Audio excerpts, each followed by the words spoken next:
नमस्कार, बहुत स्वागत है आपका। ओंकार न्यूज देख रहे हैं आप और मैं हूं आपके साथ शाहनवाज मिर्जा। सीएम भूपेश बघेल ने आज अपने निवास से कार्यालय पे स्वतंत्रता संग्राम सेनानी अमर शहीद हेमू कलाठी को याद किया है और उन्होंने कलाठी के शहादत दिवस पर उनके छाया चित्र पर पुष्प अर्पित कर उनको नमन किया। इस अवसर पर छत्तीसगढ़ सिंधी एकेडमी के अध्यक्ष राम गिटलानी और सुरेश डिडलानी के साथ अर्जुन वासवाई सहित कई लोग उपस्थित थे और मुख्यमंत्री ने कलाड़ी को शहादत को याद करते हुए कहा कि स्वतंत्रता संग्राम में अन्य गिनत वीर सपूतों ने अपने प्राणों की आहुति देकर देश को गुलामी की बीड़ियों से आजाद करवाया था और उनमें इन तमाम लोगों की यादें जुड़ी हुई हैं।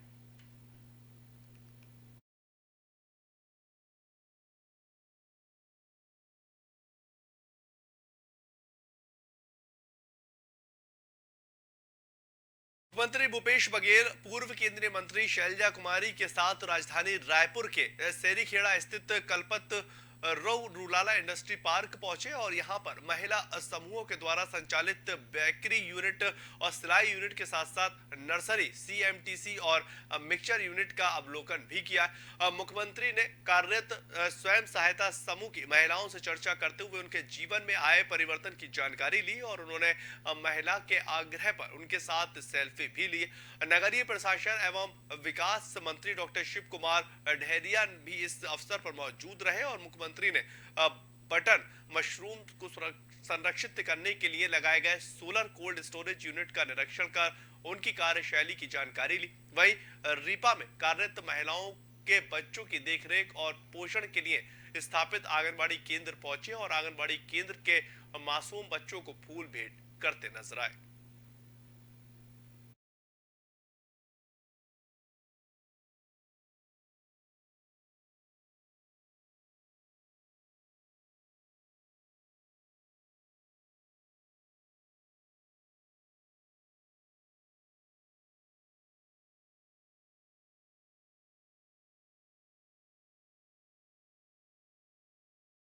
आगे बात करेंगे कमलनाथ के तोप वाले बयान पर। चिकित्सा शिक्षा मंत्री विश्वास कैलाश सारंग ने निशाना साधा है और सारंग ने कहा कि ये कमलनाथ का फ्रस्ट्रेशन है जो अब उजागर होने लगा है। यह 15 माह की सरकार हटाने का फ्रस्ट्रेशन है और कैलाश सागर ने यह भी कहा कि 15 महीने की सरकार में भ्रष्टाचार अनाचार और अत्याचार हुआ है। कांग्रेस ने 15 माह की सरकार में मध्य प्रदेश की कानून व्यवस्था समाप्त की है और गरीबों की योजनाएं बंद कर दी है।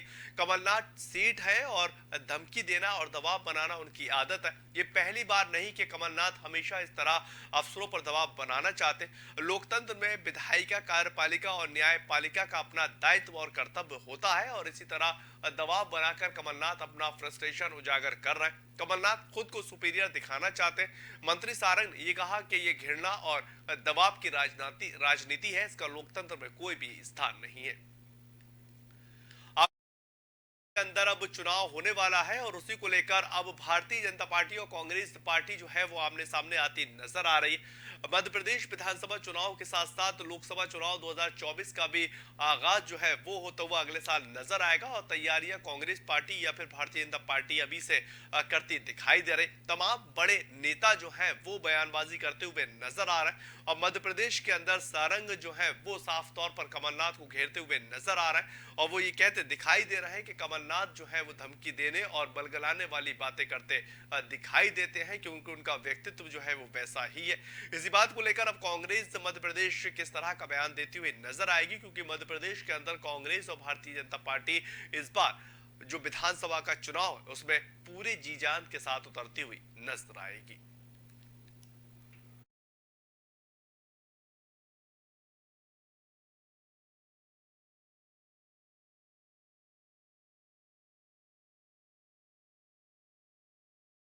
पर बात करेंगे प्रदेश भारतीय जनता पार्टी कार्य समिति की 2 दिवसीय बैठक आज अंबिकापुर में शुरू हुई है और इस बैठक में राष्ट्रीय नेतृत्व के द्वारा दिल्ली के राष्ट्रीय कार्य समिति में लिए गए निर्णयों के अनुरूप यहां प्रदेश के लिए रणनीति बनेगी।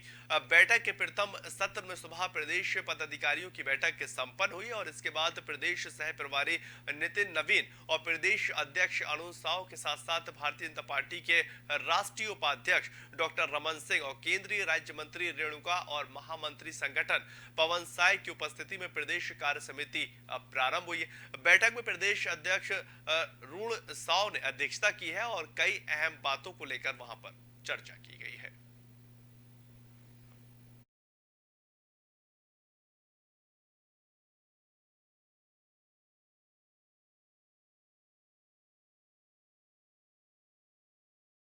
बात जिले धार की करेंगे। इन दिनों निकाय के चुनाव है और सभी स्थानों पर मतदान शुरू हो चुका है। अधिकारी सूत्रों की माने तो हल्की झड़प के साथ फर्जी मतदान करने वालों को भी पुलिस ने गिरफ्तार किया हुआ है और आज सुबह से ही धार शहर के अंदर हल्का कोहरा होने के कारण मतदान केंद्रों में देरी होती नजर आई। आपको भी बताएं, कई वजह से लंबी लाइनें देखने को मिल रही थी और कई मतदाता केंद्रों पर सन्नाटा पसरा हुआ था। धार जिला मुख्यालय की पुरानी नगर पालिका मतदान केंद्र पर दो प्रत्याशियों के बीच कहासुनी होने पर पुलिस के द्वारा हस्तक्षेप करते हुए नजर आए और मामले को शांत भी करवाया गया है।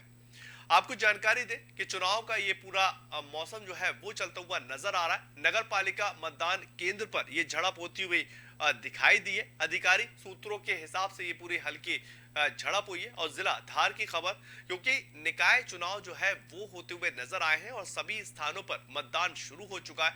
अधिकारी सूत्रों की माने तो हल्की झड़प के साथ फर्जी मतदान करने वालों को पुलिस ने गिरफ्तार भी किया है और आज सुबह धार शहर के अंदर हल्का कोहरा होने के कारण मतदान केंद्रों में देरी से लोग पहुंचते हुए भी नजर आए। तस्वीरें आप देखिए, कई जगहों पर लंबी लाइनें भी देखी जा रही हैं, तो वहीं पर मतदान केंद्रों पर सन्नाटा पसरा हुआ नजर आया।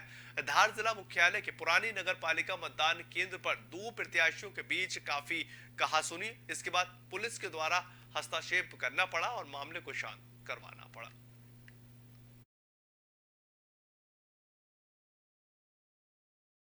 मेरा नाम मंतशा शेख है। अच्छा, ये बताइए कि जैसे कि नगर पालिका के चुनाव है, इसमें पहली बार वोट डालना है? जी, कैसा लग रहा है आपको वोट डालना? एक फीलिंग आ रही है कि इंडियन सिटीजन है।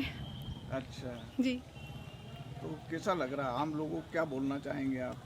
आम लोगों को यही बोलना चाहेंगे कि जो आपका वोट डालने का जो अधिकार है वो एक सिर्फ एक, अगर हम देखे जाए अकॉर्डिंग टू कॉन्स्टिट्यूशन, तो वो सिर्फ एक इंडियन सिटीज़न को ही मिलता है और अगर आपको ये अधिकार मिला है तो आपको इसका सही से इस्तेमाल करना है और किसी ऐसे नेता को चुनना है जो कि जनता के हित में काम करता हो।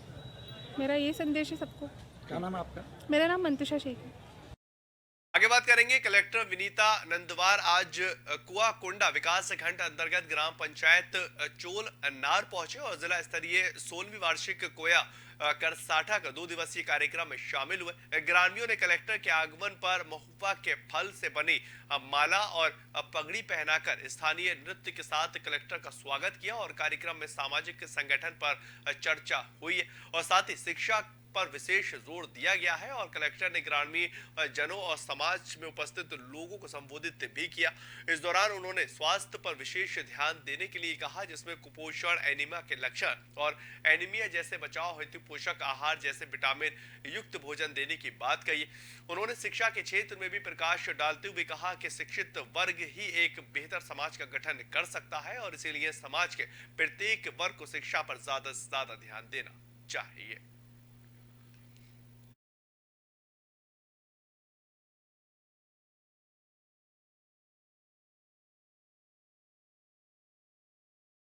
पर खबर कटनी जिले से आ रही है। कटनी जिले के विद्युत कर्मचारी हड़ताल पर है और प्रदर्शन करते हुए नजर आ रहा है। 2 सूत्री मांगों को लेकर कर्मचारियों ने कामकाज बंद किया हुआ है और ये प्रदर्शन शांति नगर अधीक्षक अभियंता कार्यालय के सामने चलता नजर आया। कर्मचारियों की पहली मांग की समस्त संविदा कर्मचारियों को नियमितीकरण किया जाए और दूसरी मांग के आउटसोर्स का विभाग में समन्वय हो। इन मांगों को लेकर समस्त जिले के कर्मचारी हड़ताल पर बैठे हुए हैं और उनका कहना है कि जब तक सरकार हमारी मांगों को नहीं मानती है तब तक हम हड़ताल यूं ही जारी रहेंगे।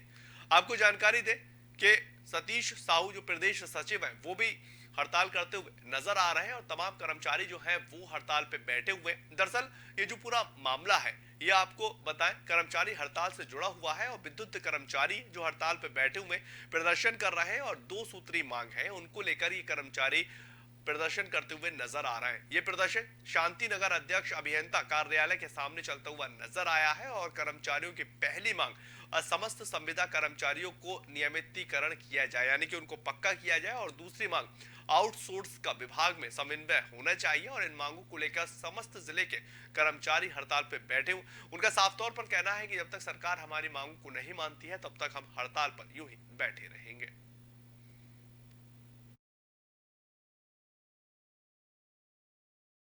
हम अपनी प्रमुख मांगों को लेकर के अनिश्चितकालीन कार्य बहिष्कार में आंदोलन में चल रहे हैं। हमारी जो प्रमुख मांग है, आउटसोर्स का विभाग में संविलियन व संविदा का नियमितीकरण। तो आपका ये जो मांगे हैं प्रशासन, कश्मीर प्रशासन सरकार से, ये हमारी मांगे जो प्रमुख मांगे हैं ये सीधे सरकार से, जबकि हमारे ऊर्जा विभाग के प्रमुख सचिव ने 15 दिन पूर्व हमारे संगठन के डेलीगेशन से यह वादा किया था कि हम 15 दिनों के अंदर मुख्यमंत्री जी से बैठ करके उनकी मांगों पर निराकरण करेंगे। लेकिन 15 दिन होने के उपरांत भी उनके द्वारा कोई संगठन को डेलीगेशन से व कर्मचारियों से संपर्क नहीं किया गया। वह आश्वासन, झूठा आश्वासन देकर के कर्मचारियों के अंदर आक्रोश को और बढ़ाया गया है। आज हमारे विद्युत विभाग में आज संविदा व आउटसोर्स कर्मचारी इतना शोषण प्रताड़ित हो रहा है कि किसी भी आउटसोर्स कर्मचारी की खंभे में चढ़ने के दौरान दुर्घटना होती है तो न तो उनसे कोई मुआवजा मिलता है, वह उसके परिवार का भरण पोषण तक नहीं होता है। पूरे जिले में कितने कर्मचारी आप लोगों के साथ हैं? आज हमारे जिले कटनी जिले में 750 से अधिक कर्मचारी अनिश्चितकालीन काम बंद हड़ताल पर है। इसका प्रभाव पूरे जिले में पड़ने जा रहा है? इसका जो कटनी जिले में हड़ताल चल रही है तो पूरे जिले में प्रभाव है। उसके साथ साथ मध्य प्रदेश के संपूर्ण 52 जिलों में ही बिजली व्यवस्था ठप्प पड़ी हुई है। एक दिन ही है कि ये अनिश्चितकालीन काम बंद हड़ताल है जब तक कि हमारा मांगों पर पूर्णतः बैठकर मुख्यमंत्री जी के द्वारा निष्कर्ष नहीं निकाला जाता और लिखित में हमारी मांगे नहीं मानी जाएगी, तब तक हम पीछे नहीं हटने वाले हैं। क्या नाम है आपका? मैं संगठन बिजली आउटसोर्स कर्मचारी संगठन का प्रदेश सचिव सतीश साहू। बात करेंगे मुख्यमंत्री कन्या विवाह प्रोत्साहन योजना के अंतर्गत मरवाही के अंदर 146 विवाह जोड़े जो है परिणय सूत्र में बनते हुए नजर आए। विवाहित जोड़ों को आशीर्वाद देने के लिए विधानसभा के अध्यक्ष चरणदास महंत ने विवाहित जोड़ों को उपहार स्वरूप रोजगार देने की बात कही है और जिला प्रशासन से ये बात कही गई। डॉक्टर महंत का ये मानना है कि सरकार चाहती है कि विवाहित जोड़े सही दिशा पर सुखपूर्वक अपना वैवाहिक जीवन बसर करें और इस हिसाब से उन्हें रोजगार मिलना भी जरूरी है। पत्रकारों के द्वारा पूछे गए सवालों पर यह कहा कि जिस तरह से राहुल गांधी भारत जोड़ो अभियान के तहत भारत की पदयात्रा पर निकले हैं, उसी तर्ज पर छत्तीसगढ़ हाथ से हाथ जोड़ों पर यात्रा निकाली जाएगी। निश्चित ही ये पदयात्रा छत्तीसगढ़ कांग्रेस के लिए मील का पत्थर साबित होगा। और वहीं धर्मांतरण को लेकर पूछे गए सवाल पर यह कहा कि भारत लोकतंत्र का देश है और जो व्यक्ति अपने मनमाफिक किसी भी धर्म को अपना सकता है और किसी को रोकने की कोई भी अधिकार नहीं होना चाहिए। जबरिया धर्मांतरण नहीं होना चाहिए। और वहीं जूनियर डॉक्टर एवं संविदा डॉक्टरों के हड़ताल पर यह कहा कि विधानसभा सत्र में इसका निर्णय मुख्यमंत्री अपने कैबिनेट के साथ जरूर लेंगे और चुनावी वर्ष सभी को संतुष्ट रहने की जरूरत है और तमाम लोग जो है वो प्रयासरत हैं कि आखिर किस तरह से जो राज्य है उसको आगे लेकर जाया जाए और जो राज्य के लोग हैं उनका किस तरह से उत्थान किया जाए।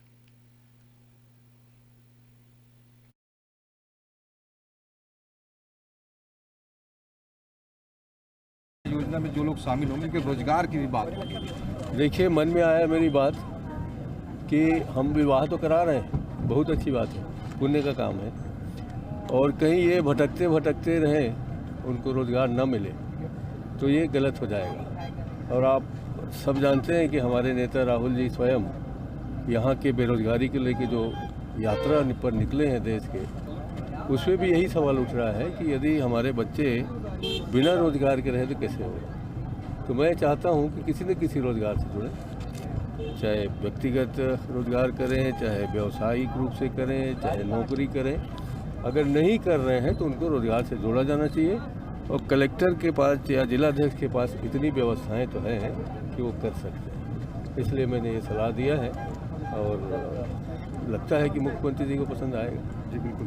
दूसरी महत्वपूर्ण धर्मांतरण का मुद्दा इस समय गरमाया हुआ है, दोनों ही राजनीतिक पार्टियां एक दूसरे पर वार कर रही हैं। देखिए भैया, मैं वैसे राजनीतिक प्रश्नों का जवाब नहीं देता, फिर भी इसको तो गैर राजनीतिक मानते हुए मैं कहना चाहता हूँ कि हमारे संविधान ने ऐसी व्यवस्था दी है कि जिस आदमी को जो भी धर्म अपनाना हो, किसी प्रकार का रोक टोक नहीं है। अगर वो अपने मन से व्यक्तिगत रूप से अपना रहा है तो उसमें आप रोक टोक नहीं कर सकते।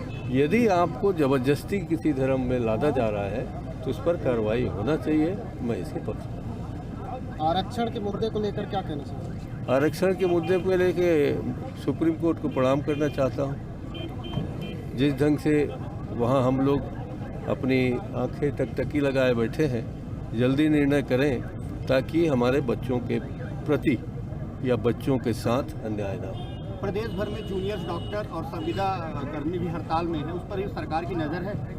सरकार की भी नज़र है, हमारी भी नज़र है, आपकी भी नज़र है और मतदाताओं की भी नज़र है। क्योंकि अब चुनाव वर्ष शुरू हो गया है, तो इस तरह से जो हमने मान लो किया है कुछ वादा, वो पूरा नहीं कर पाए, या जो बचे हुए लोग हैं वो न पूरा कर पाए, या जो नए लोगों के लिए कुछ करना है, तो ये सब इस दौरान आएगा ही।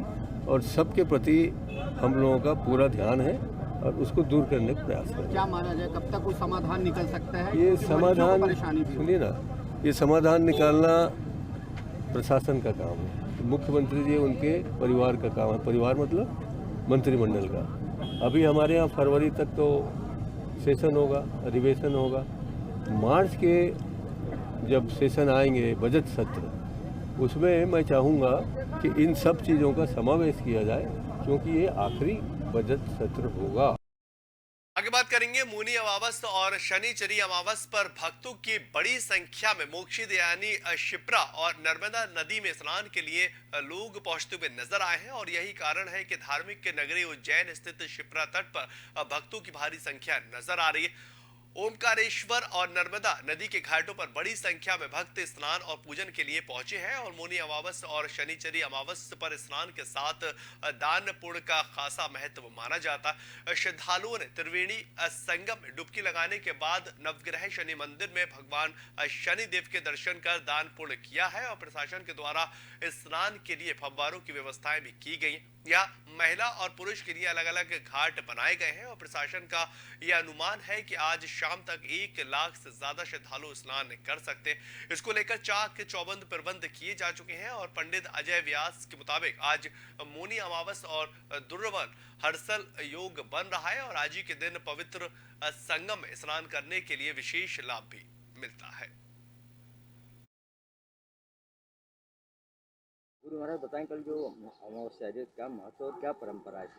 वैदिक हिंदू सनातन धर्म संस्कृति के अनुसार 12 मास माने गए हैं, जिसमें चैत्र वैशाख इत्यादि क्रम से 11वें मास के रूप में माघ मास आरंभ हो चुका है। सूर्य उत्तरायण के साथ में ही तिथि त्योहार प्रारंभ हो जाते हैं और मांगलिक कार्य भी हो जाते हैं। उसी श्रेणी में माघ मास को मौनी अमावस्या के रूप में मनाया जाता है। मौनी अमावस्या का महत्व विशेष रूप से कल्प वृक्ष के समान है। इस महीने में जो भी जप तप दान तर्पण इत्यादि करते हैं, उन्हें पुण्य फल प्राप्त होता है। और यह एक विशेष संयोग बन रहा है कि इस बार शनिचरी अमावस्या के दिन हर्षल योग बन रहा है। हर्षल योग में जो भी शुभ कार्य और जो तीर्थ और दान पुण्य करते हैं, उन्हें इस दिन का विशेष रूप से लाभ प्राप्त होता है। स्नान का क्या महत्व? स्नान का महत्व जो तीर्थ स्नान का जो माना गया, विशेष रूप से जब भी कोई तिथि त्योहार आते हैं तो विशेष करके अमावस्या और पूनम में तीर्थ स्नान का महत्व है। उसी श्रेणी में उज्जैन अवंतिका तीर्थ का महत्व बहुत माना गया है, मोक्ष दायिनी के रूप में। और यहाँ पे शनि मंदिर त्रिवेणी स्थित है। यहाँ पे लाखों श्रद्धालु शनिचरी अमावस्या के दिन स्नान करते हैं, तिल का दान करते हैं, साथ में कम्बल का दान होता है और तर्पण करते हैं, जो पितरों को मोक्ष प्रदान होता है उससे।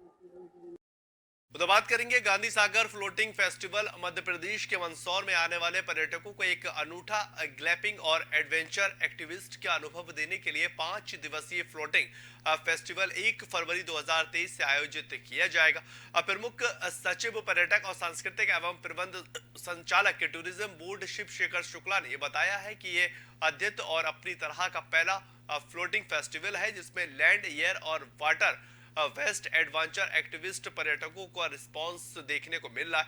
अधिक अवधि तक इसको बढ़ाया भी जा सकता है। और गांधी सागर फ्लोटिंग फेस्टिवल प्रकृति प्रेमी और साहसी लोगों के लिए एक शानदार त्योहार है, जो उन्हें शहर की हलचल से दूर प्राकृतिक परिवेश में ले जाता है। फ्लोटिंग फेस्टिवल में फ्लोटिंग स्टेज और फ्लोटिंग मार्केट के साथ बूट स्पा और बूट सफारी के साथ लाइव संगीत और बहुत कुछ इसमें देखा जाएगा। और इसके अलावा गांधी सागर जलाशय के पास कई रोमांचक साहसिक गतिविधियों का आयोजन भी किया गया। आपको जानकारी दें, गांधी सागर फ्लोटिंग फेस्टिवल वह जगह है जहां पर एडवेंचर के शौकीनों के साथ साथ प्रकृति प्रेमियों को भी माँ प्रकृति की गोद में ग्लैमिंग का अनुभव मिलता है। और गांधी सागर फ्लोटिंग फेस्टिवल मध्य प्रदेश के पर्यटन क्षेत्र को बढ़ावा देने और रोजगार की नई संभावनाओं को पैदा करने की शुरुआत 10 साल से पहले हुई है।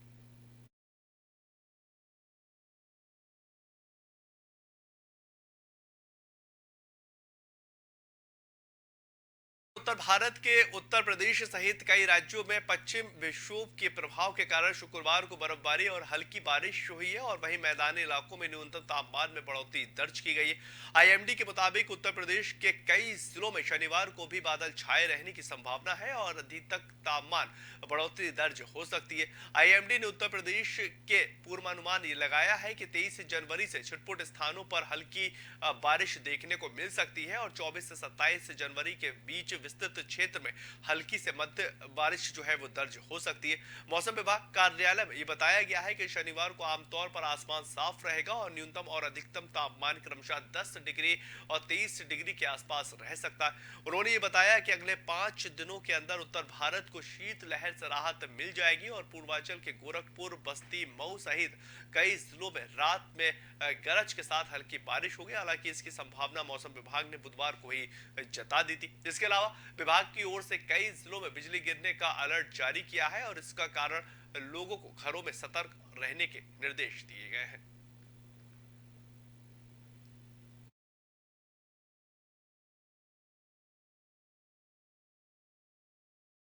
पर चंदौली जिला मुख्यालय के सूर्या हॉस्पिटल में देर रात एक गोली से घायल युवक के उसके सहयोगियों के द्वारा भर्ती कराया गया और सूचना के बाद मौके पर पहुंची पुलिस ने आगे की कार्रवाई शुरू की।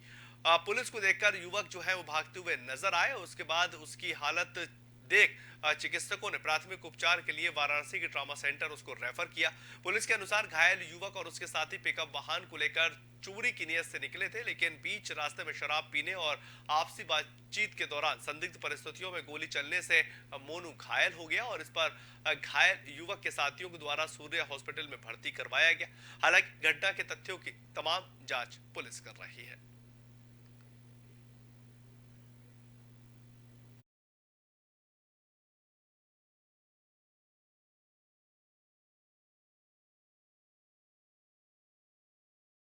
चलिए फिलहाल इस बुलेटिन में इतना ही। खबरों के लिए आप लगातार बने रहें ओकार न्यूज के साथ।